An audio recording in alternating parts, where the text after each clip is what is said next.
bom demais compartilhar da palavra. Amados, eu separei um texto hoje aqui que, na verdade, vem alguns meses eu venho falado na comunidade onde a gente pastoreia, que é uma comunidade quilombola, e eu venho falado bastante sobre o processo de discipulado com Jesus, o processo de ser seguidor de Jesus e os verdadeiros seguidores, né? Porque nós sabemos que uma boa quantidade de seguidores de Jesus não ficaram com ele, né? Na verdade, poucos, e deram continuidade aos passos dele, logo da sua ressurreição e a sua subida aos céus.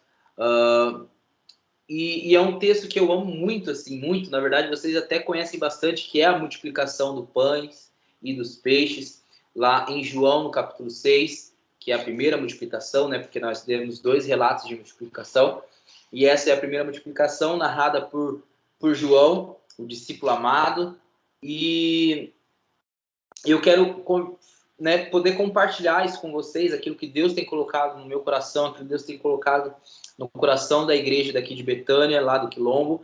E aí, acredito que a gente vai lendo, vai parando um pouquinho e vai vendo aquilo que Deus quer de cada um de nós. Mas se tivesse que ter um tema para essa pregação, tivesse que ter um tema para esse sermão, seria: não foi apenas um milagre, porque é dessa forma que eu consigo enxergar o milagre da multiplicação dos pães e dos peixes. Porque, na verdade, João narra dessa forma, né? João narra todos os milagres como um sinal que Jesus é o Filho de Deus, que Jesus é o Messias, que Jesus é o enviado, é o ungido do Senhor, é o escolhido, é o Filho do Pai, o qual deveria vir e se entregar em morte de cruz, e ao terceiro dia ressuscitaria, que rasgaria o véu de cima a baixo e novamente daria a oportunidade, né, de nós nos adentrarmos na sua presença, sem precisar de um sacerdote, sem precisar de um sumo sacerdote. Agora o véu foi rasgado e nós temos acesso direto ao Pai, temos acesso direto a Deus. E isso é maravilhoso. E por isso que eu amo o Evangelho de João, porque João narra os milagres como um sinal que ele é o Filho de Deus. E no capítulo 6, no versículo 1, a gente vai lendo e vai parando um pouquinho, como um devocional mesmo. E aí diz o seguinte, no versículo 1. Após essas coisas, Jesus partiu para o outro lado do mar da Galileia, que é o mar de Tiberíades, e uma grande multidão o seguia, porque eles viam os seus milagres que operava sobre os enfermos. Um dos primeiros ensinamentos que eu vejo aqui é que, como eu falei, Jesus tinha vários tipos de seguidores. A gente pode separar, às vezes, até por 5 tipos de seguidores: a multidão, os 70 discípulos enviados para curar e expulsar os demônios. Nós podemos falar dos 12 discípulos, nós podemos diminuir para 3, os 3 seguidores mais próximos, que é Pedro, Tiago e João, e a gente pode até colocar um específico, que é João, né? O discípulo amado, o discípulo que não queria sair de perto de Jesus, que ficava ali agarrado aos pés de Jesus o tempo todo, né? E talvez seguir esses exemplos de tipo de seguidores para dentro da nossa comunidade, para dentro da nossa família, que tipo de seguidores nós seremos, que tipo de seguidores nós vamos continuar sendo, né? E uma coisa que eu já vejo é que uma grande multidão seguia Jesus. E uma coisa que é muito clara é que a maior parte da multidão, ou quase ela toda, estava muito mais preocupado com aquilo que Jesus poderia fazer do que realmente um relacionamento íntimo, um relacionamento de entrega, uma aceitação de quem Jesus era. E ele fala assim, logo depois dessas coisas, se a gente voltar lá para o capítulo 5, é meio que Jesus chutando o balde, porque todas as vezes que ele operava um milagre, ele falava o seguinte, ele falou assim, ó, não conta para ninguém, não fala para ninguém, né? Fica quietinho, não espalha para todo mundo não, porque ele tinha uma missão para cumprir, e ele sabia que se todo mundo ficasse sabendo de forma rápida, que talvez não fosse o momento para as pessoas saberem, ele seria preso mais rápido, ele seria morto mais rápido, então tinha um motivo para ele pedir tudo isso. Mas aqui no capítulo 5, eu acho que ele já está um pouco bravo com os fariseus, com os saduceus, com os herodianos, e aí ele fala assim, ó, eu sou o Filho de Deus. É por isso que eu falei que ele chuta o balde de uma vez e fala assim, eu sou o Filho de Deus. Ele começa a declarar quem ele era, ele começa a revelar quem ele era, ele começa a falar assim, que ele é aquele que deveria que vir, o ungido do Senhor, aquele que Moisés escreveu, aquele que estava nas profecias dos profetas, dos maiores, dos menores, dos salmos. Ele é o Filho de Deus.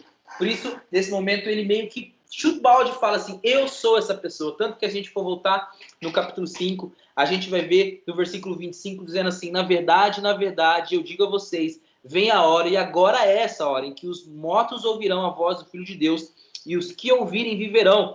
Lá no 37, e o próprio Pai que me enviou tem dado testemunho de mim. Vocês nunca ouviu a sua voz, nem viu a sua forma. No 39, examinai as Escrituras, porque pensais ter nelas a vida eterna. E são elas que dão testemunhos de mim. No versículo 43, eu vim em nome do meu Pai, e não me recebeis. Se outro vier em seu próprio nome, a esse vocês recebem. Lá no versículo 46, porque vocês creem em Moisés, teriam crido em mim, porque de mim Moisés escreveu. Então ele já estava meio que chutando o balde, falando assim, é essa pessoa que vocês estão esperando, este sou eu.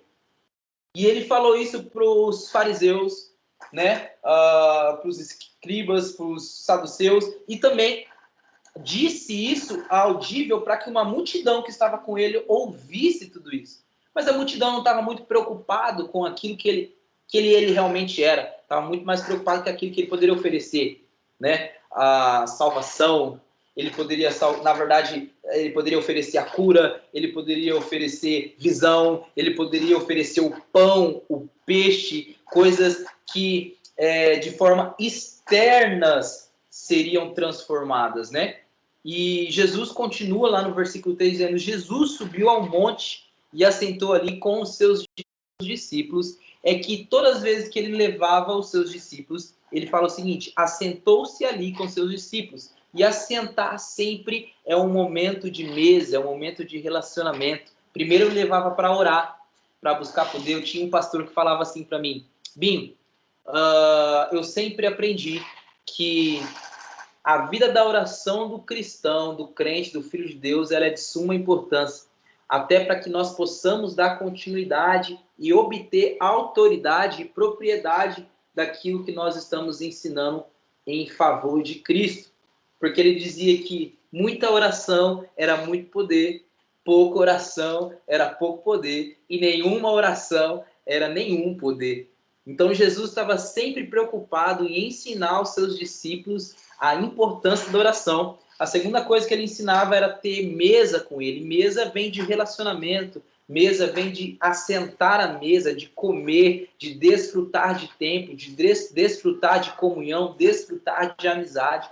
E Jesus disse isso também. Vocês não são apenas mais chamados de meus servos, mas serão chamados de meus amigos. Isso é muito bom, imagina, ser amigo de Jesus, é isso que nós somos, amigos de Jesus. Nós somos salvos por Ele, nós somos libertos por Ele, e ainda Ele nos chama de amigos, de amigos. E outra coisa que Jesus sempre fazia era destinar, além de ensinar a orar, ter mesa, era destinar os seus seguidores a fazer a mesma coisa que Ele estava fazendo.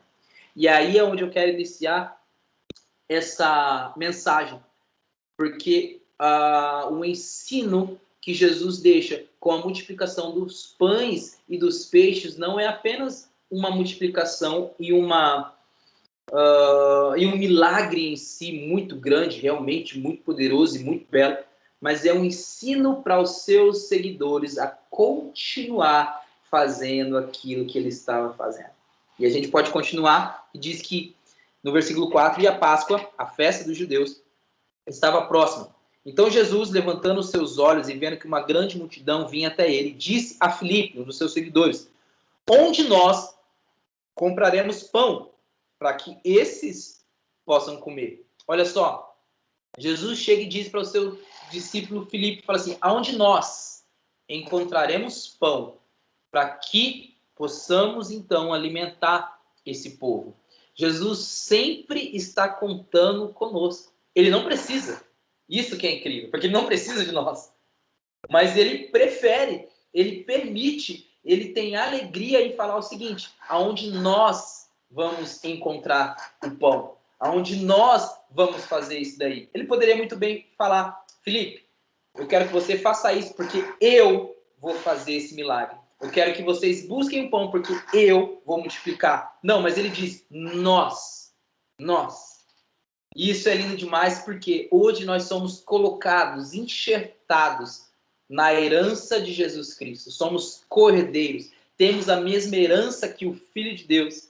E eu não sei como vai ser essa loucura nos céus, porque nós acreditamos no Deus Pai, Deus Filho e Deus Espírito. Mas agora nós seremos colocados entre eles, né? Seremos como o Filho, seremos como o herdeiro do trono de Davi, como o herdeiro do trono de Deus. Seremos como Jesus. E isso é maravilhoso, né? É até difícil de entender e compreender como será tudo isso. Como será tudo isso? Eu só sei que eu não vejo a hora de Jesus voltar, não vejo a hora de tudo isso acabar, de todas as nações serem evangelizadas, de todos os povos conhecerem quem é o Senhor e Salvador das nossas vidas. Então podemos, né, a hora que Ele quiser, subirmos aos céus. Eu não vejo a hora da volta do Senhor, eu não vejo a hora do noivo vir encontrar e buscar a sua noiva. Isso vai ser maravilhoso, isso vai ser poderoso, isso vai ser grandioso. Né? Jesus sempre, então, conta conosco para continuar fazendo aquilo que ele faz. Versículo 6. Mas Jesus dizia isso para pôr à prova, porque ele bem sabia o que ia fazer. E, amados, nós somos seguidores de Jesus, nós temos buscado ao Senhor, nós temos servido ao Senhor, nós estamos aqui, 10h46 da noite, ouvindo a palavra do Senhor, adorando com o irmão Jorge, orando com as irmãs, sabe? Amados, nós somos loucos mesmo, nós somos um povo, né, que fazemos loucuras, porque o Evangelho é assim. O Evangelho, a loucura de Deus é loucura para os homens. Lá em Coríntios vai estar escrito que a loucura de Deus é loucura para os homens. E nós estamos na loucura de Deus. Porque a loucura de Deus é muito melhor do que a loucura dos homens. Porque a loucura dos homens nos leva à perdição. Mas a loucura de Deus nos leva a conhecê-lo cada vez mais. Isso é incrível. E aí ele diz o seguinte, para pôr a prova. E mesmo nós sendo seguidores, ele sempre nos coloca à prova. Eu sempre ensino isso aqui e fui ensinado dessa forma. Desde quando Jesus me resgatou, Jesus me salvou e eu pude responder a ele que eu queria isso, que eu queria ele, ninguém nunca me ensinou que a minha vida seria um mar de rosas ou que a minha vida, sabe, seria uma facilidade, né, que a minha vida seria tranquila. Não. Sempre me ensinaram, e eu sempre ensino, que a vida dos filhos de Deus continua a batalha, continua as guerras, continua as lutas, continua as dificuldades, continua, Jesus abençoa, dá, faz, continua fazendo, continua abençoando, continua dando. E nós somos fruto disso, vivemos na dependência do Senhor. Mas, amados, passamos por todas essas dificuldades com um sorriso no rosto, porque sabemos que Ele já venceu todas as coisas, e porque Ele já venceu, nós também já vencemos. Como diz Billy Graham, um dos maiores evangelistas e avivalistas na história da humanidade, que faleceu há poucos anos atrás, ele diz o seguinte: eu li o final da Bíblia e tudo dá certo. Tudo dá certo.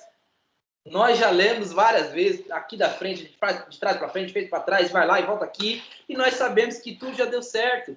Mas mesmo assim, ele nos coloca à prova. E ele continua, porque ele bem sabia o que ia fazer. Jesus sempre sabe o que faz. Somos nós que às vezes nos perguntamos: Deus, por que isso está acontecendo? Eu sou teu filho, eu sou teu discípulo, e por que isso está acontecendo? Mas Jesus sempre sabe. O tempo dele é diferente do nosso tempo. Nós estamos aqui no presente e indo para o futuro. Mas Deus, ele está lá no passado, ele está no presente, ele já está no futuro. O tempo de Deus é diferente do nosso. Por isso, ele sempre sabe o que faz. Isso é maravilhoso, isso é bom demais, isso é bom demais. Lá no versículo 7 diz o seguinte: Filipe respondeu: 200 denários de pão não são suficientes para que cada um deles tome um pouco. Um dos seus discípulos, André, irmão de Simão, Pedro, disse: está aqui um rapaz que tem 5 pães de cevada e 2 pequenos peixes. Mas o que é isso para tantos? Filipe chega e fala assim, ó, mesmo se a gente tivesse 200 denários ou 200 dinheiro, como vai estar na tradução, e que um denário era um dia de trabalho, então hoje, sei lá, hoje mais ou menos um dia de trabalho aqui no sertão está entre 30, 50, 60 reais, né, na roça ou fazendo alguma coisa para alguém o dia inteiro. Então, seria muito dinheiro, na verdade. Até 200 denários seria um dinheiro muito alto. E não daria conta de comprar pães para todo mundo ali, porque nós sabemos, nós vamos ler um pouquinho mais para frente, são mais de 5 mil homens, sem contar as mulheres e as crianças, né? Porque todas as vezes que contava especificamente a alguns homens, falava sobre homens e não o homem em si, do gênero humano, ele estava falando especificamente do gênero masculino. Então imagine a quantidade de pessoas ali que tinha para poder alimentar. E Filipe falou, mesmo se tivesse muito dinheiro, não dava para comprar pão para todo mundo assim não. E o pão aumentou. Eu não sei aqui aí, mas aqui em Betânia tá 50 centavos cada pão, mano. Eu saudade daquele tempo que pagava 5 centavos por pão, 10 centavos por pão. R$1 dava 10 pães. Agora R$1 dá 2 pães. O negócio tá ficando arrochado, viu? Mas glória a Deus por isso. Estamos sobrevivendo, Deus está continuando a cuidar da gente. Isso que é bom demais. E aí, ele falou assim, se a gente tivesse todo esse dinheiro, a gente não daria conta. Aí André, outro discípulo do Senhor, também disse o seguinte, ó, tem um menino aqui que tem 5 pães de cevada e 2 peixinhos. Mas o que é isso também para tanta gente assim? E aí vem outro questionamento no meu coração. Quantas e quantas vezes nós achamos que temos tão pouco para entregar na mão do Senhor? Quantas e quantas vezes olhamos para nós e vemos que não somos tanta coisa assim, que não sabemos fazer tanta coisa assim, que não sabemos, não temos às vezes tanto conhecimento ou tantas ferramentas assim para o Evangelho ou para curar alguém, para multiplicar alguma coisa, sabe, para ter essa autoridade que Jesus, em todos os evangelhos, está o tempo todo falando assim, vão lá, expulsa os demônios, vão lá, cura, vão lá, faz aquilo, vão lá, faz aquilo outro.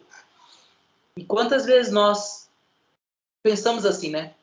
Parece tão pouco o que a gente tem para oferecer. Mas uma coisa que eu aprendi aqui no sertão, geralmente quando nós somos abençoados de alguma forma, nós juntamos os nossos recursos para atender uma emergência, uma cesta básica, um alimento, alguma coisa assim, toda vez que a gente entrega na casa da pessoa, a gente fala, ó, Jesus mandou, sabe, que Deus abençoe você, a gente queria poder fazer muito mais, mas no momento é isso que a gente tem conseguido. E a pessoa chega e fala assim, ah, rapaz, o pouco com Deus é muito. Eu aprendi essa frase aqui no sertão. Eles sempre falam isso, o pouco com Deus é muito e o muito sem Deus é nada. Eu falei, eita, texto bom, viu? Esse daí. Eita, sermão bom que dá para falar sobre isso daí. E é bem isso mesmo. Nós achamos que temos pouco a oferecer a Deus, mas o pouco com Deus é muito. Às vezes é uma canção, às vezes é um abraço, às vezes é uma fala, às vezes é uma ligação, uma mensagem de WhatsApp. Às vezes é um pouquinho que a gente sabe fazer, mas para Deus faz uma diferença enorme e Deus faz com que isso seja, sabe, um romper na vida de outras pessoas. Deus quer contar conosco, mesmo com o pouco que a gente tem, mesmo com o pouco que a gente faz. Eu aqui orando e ouvindo a oração da irmã sobre as coisas que estão acontecendo no Afeganistão, sobre a tomada, né, do Talibã ali naquele país, depois de 20 anos. E eu ouvindo a oração dela e orando aqui, e eu acabo sempre sentindo isso, falando assim, Deus, parece que eu faço tão pouco para o Senhor. Tem pessoas lá entregando as suas vidas físicas, não apenas a vida, sabe, de ter abandonado alguma coisa, porque todos nós abandonamos alguma coisa para servir ao Senhor, até porque Jesus fala isso. Se você não abandonou pai, mãe, filhos, não é porque que a gente devia abandonar, mas se você dá muito mais importância para isso do que para mim, você não é digno de ser meu seguidor. E todos nós abrimos mãos de muita coisa, todos nós abrimos mãos de muita coisa, e só nós e Deus sabemos. Só Deus e nós sabemos. Mas toda vez que vem então esses casos, eu falo assim, Senhor, faz a tua vontade. Faz a tua vontade, Pai, porque tem pessoas doando muito mais que eu, muito mais que eu. E aí vem essa palavra e fala, não ache que com o pouco que você tem, não possa fazer uma grande diferença. O pouco que a gente tem pode fazer uma grande diferença na comunidade onde a gente está, na rua onde a gente está, na família onde a gente está, na igreja que a gente está, na cidade que a gente está. E se Deus nos chamou para estarmos onde nós estamos, se nós estamos em obediência, amados, não tem diferença para quem está lá e para quem está aqui. A obediência é a chave. A obediência, sabe, é o segredo. E nós estamos obedecendo a Deus. Vocês estão obedecendo a Deus. Isso é o que importa. Para Ele, é o que importa. Nós estamos obedecendo. O pouco com Deus é muito. E isso para Ele basta. Basta. Basta. E Ele continua dizendo. E disse Jesus, fazei os homens se assentarem, porque Jesus era organizado. E havia muita grama naquele lugar. Assim os homens se assentaram em número de aproximadamente 5.000. Né? E Jesus tomou os pães e, havendo dado graças, ele distribuiu para os seus discípulos. Outra coisa que Jesus nos ensina aqui é que, amados, mesmo ele sendo Deus, mesmo ele tendo autoridade e poder para fazer o que ele quisesse, porque ele buscava do alto, porque ele deixou a sua glória, deixou a sua virtude para vir servir a humanidade, mas sempre que ele subia ao monte para orar, era para buscar poder, para buscar de Deus poder. Por isso que ele estava sempre ao monte levando os seus discípulos, para buscar poder e para se relacionar com o Pai. E uma coisa que ele faz é que ele agradece. Ele agradece ao Pai pelo pão que tem. E nós precisamos agradecer pelo pouco que a gente tem. Se é pouco, nós vamos dar graça a Ele, porque a gratidão, amados, eu tenho entendido que a gratidão impulsiona o coração do pai a continuar fazendo coisas para os seus filhos. Eu sou pai, sou filho também, né? Mas eu sou pai e tenho 2 filhos. Um menino, o Davi, que tem 4 anos, e a Rebeca, que vai fazer 3 anos agora, mês que vem. E parabéns, Glauber. Eu já mandei um parabéns já para você, né? Que teve aí mais um filhinho, né? Mais um bebezinho, terceiro, né? E isso é bom demais, isso é maravilhoso. E eu sempre falo que a gratidão dos meus filhos faz com que eu continue fazendo coisas para eles. Claro que eu faço coisas para eles só simplesmente por eles existirem, porque eles são meus filhos, né? Eles existem e eu amo fazer as coisas para eles. Mas todas as vezes que eles são gratos, amados, não tem quem resiste. Meu filho, ele gosta muito daqueles bolinhos Ana Maria ou bolinho Balduco, sabe? Aqueles bolinhos pequenininhos de R$1, R$1,20. Ele gosta muito, gosta muito.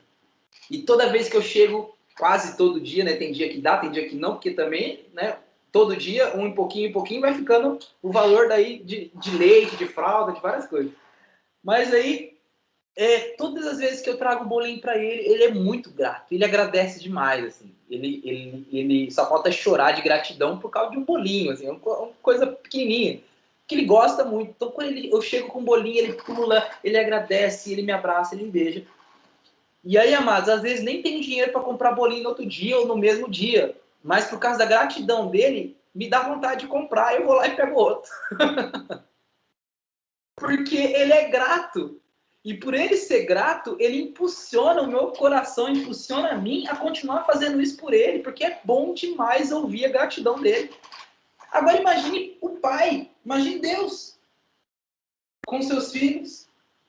A gratidão impulsiona o coração de Deus a continuar presenteando os seus seguidores, presenteando os seus discípulos, presenteando os seus filhos. O segredo também é a gratidão. Precisamos ser gratos. Precisamos ser gratos demais por tudo aquilo que Ele tem nos dado e pelo pouco que nós temos. Pelo pouco que nós temos. Precisamos continuar sendo gratos. Amém? Ele, sendo grato, agradeceu a Deus pelo pão e distribuiu aos seus discípulos. Outro ensinamento aqui, amados.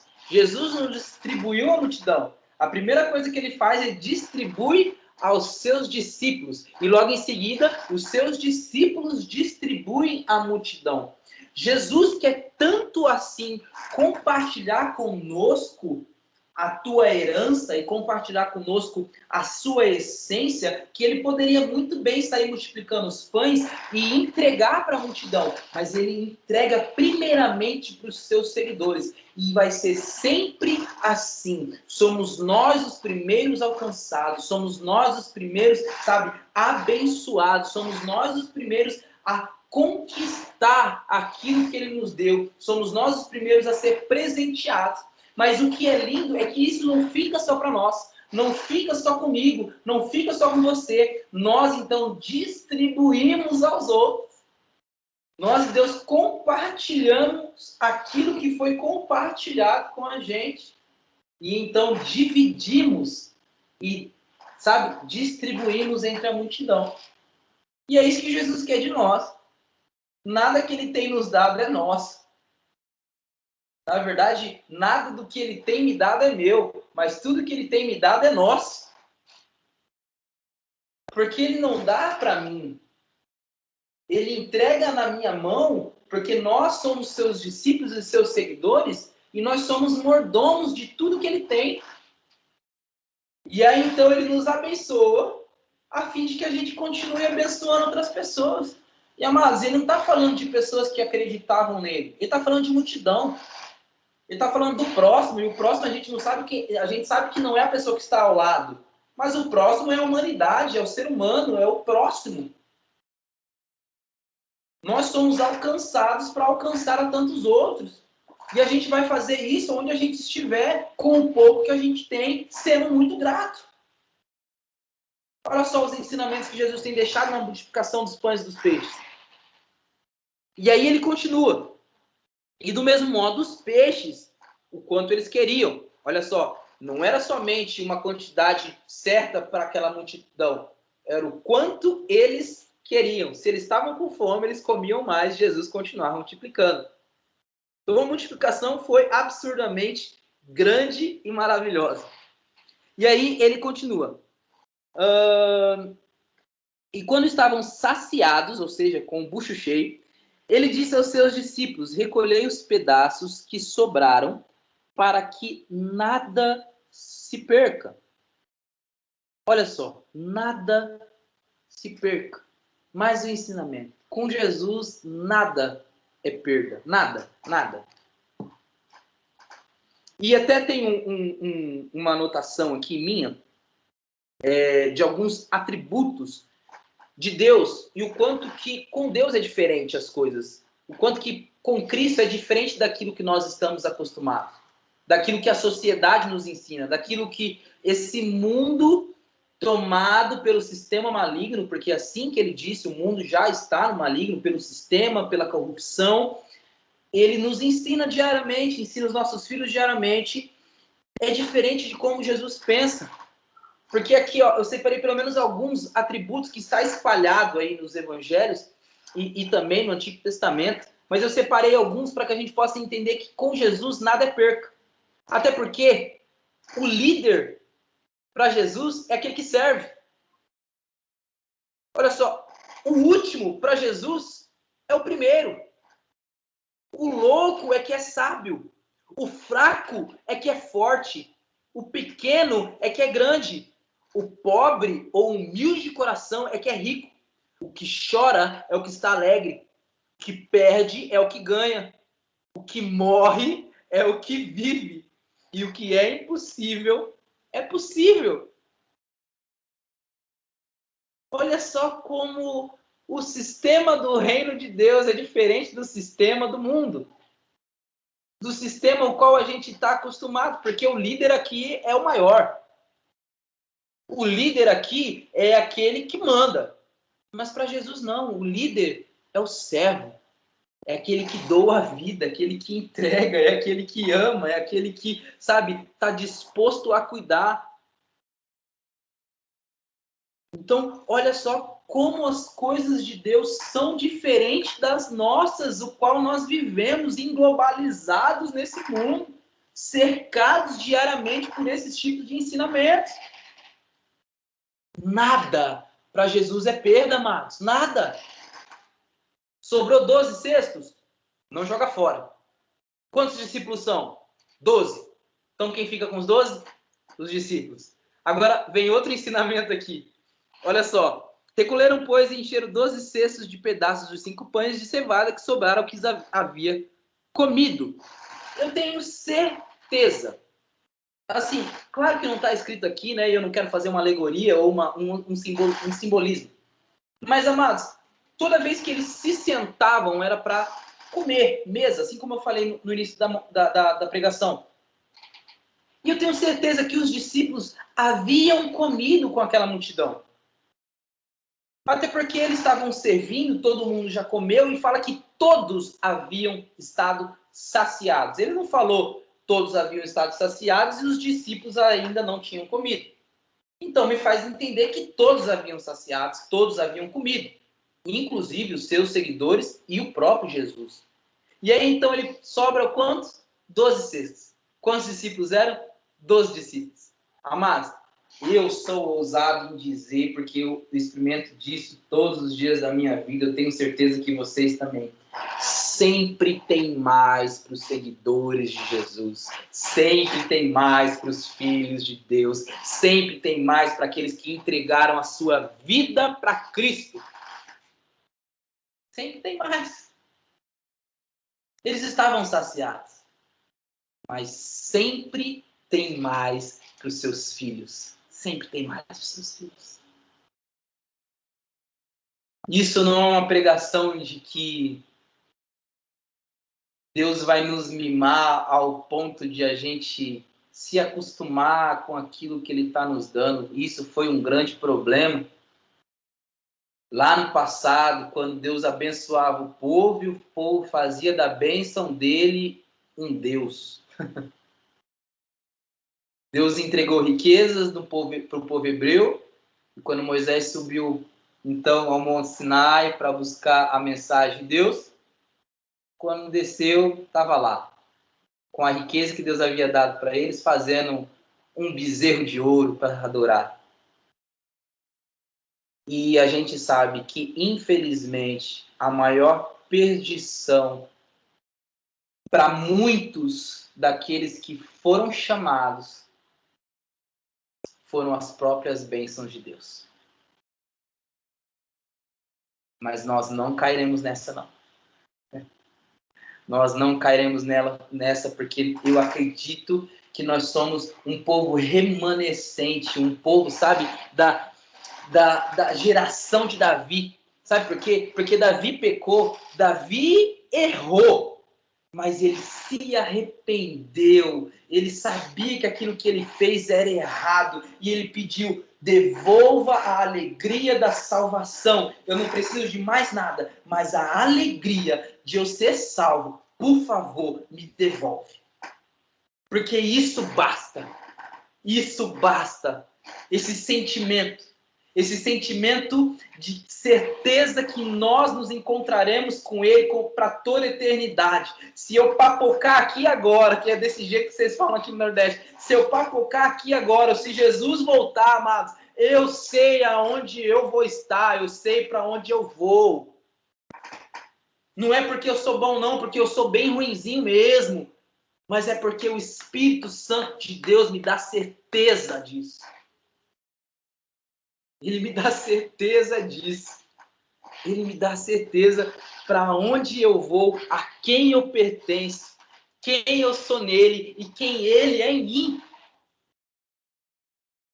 Glória a Deus, glória a Deus. Sempre tem mais para os filhos de Deus. Então, vendo aqueles homens o milagre que Jesus tinha feito, diziam: este é verdadeiramente o profeta que devia vir ao mundo. Olha só, eles não disse que este era verdadeiramente o Filho de Deus. E eles não dizem que este era verdadeiramente o Messias prometido, mas o profeta. E a função do profeta é anunciar a vinda do Filho de várias e várias formas. Ainda não era quem eles achavam que era. Mas eles entenderam, pelo menos um profeta é. Mas para nós, os seus filhos, ele é revelado. Ele é revelado. Ele é o Filho de Deus. Porque ele mesmo pergunta para os seus discípulos: o que estão dizendo aí de mim? O que estão dizendo de mim sobre quem eu sou? Alguns diziam, alguns estão dizendo aí que você é João Batista, que você é o Elias que teria que vir, o profeta. E aí Pedro, tomado do Espírito Santo, para toda a conversa e fala assim: ó, você é o Messias, o Filho do Deus vivo. Porque aos seus seguidores é revelado quem Deus é. Aos seus seguidores é revelado o processo daquilo que Jesus quer fazer. Aos seus seguidores é entregue a continuidade dos passos de Jesus. Porque é isso que nós estamos fazendo aqui. Até que ele venha. Até que ele venha. E aí eu volto um pouquinho dizendo que sempre tem mais para os seus discípulos, porque também isso é ter mais, sabe, revelação, mais entendimento de quem ele é, mais sabedoria, mais compreensão do reino e das coisas de Deus é entregue a nós.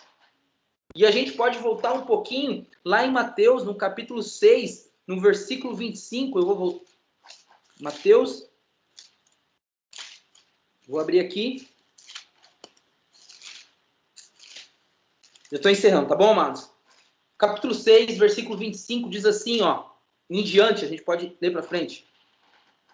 Por isso eu digo a vocês, não vos preocupeis pela vossa vida, pelo que haveis de comer, ou pelo que haveis de beber, nem quanto ao vosso corpo, pelo que haveis de vestir. Não é a vida mais do que a comida, e o corpo mais do que o vestuário?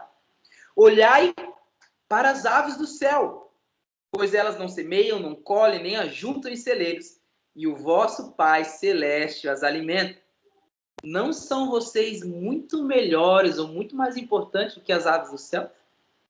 Mas quem de vocês, com suas preocupações, poderá acrescentar um côvado ou um pouco mais de altura à sua estatura, ao seu tamanho? E quanto às vestes, por que vocês se preocupam? Olhai para os lírios do campo, como eles crescem, não trabalham e nem fiam. Eu digo a vocês que nem mesmo Salomão, em toda a sua glória e riqueza, vestiu-se como uma delas. Pois, se assim veste a erva do campo, que hoje existe e amanhã é lançado no forno, não vestirá muito mais vocês, ó homens pequeninos de fé. Portanto, não fiquei ansiosos, dizendo o que nós vamos comer, o que nós vamos beber, ou o que nós vamos vestir, porque todas essas coisas os gentios buscam, porquanto o vosso Pai Celeste, o Pai do céu, o Pai que mora nos céus, sabe que vocês necessitam de todas essas coisas.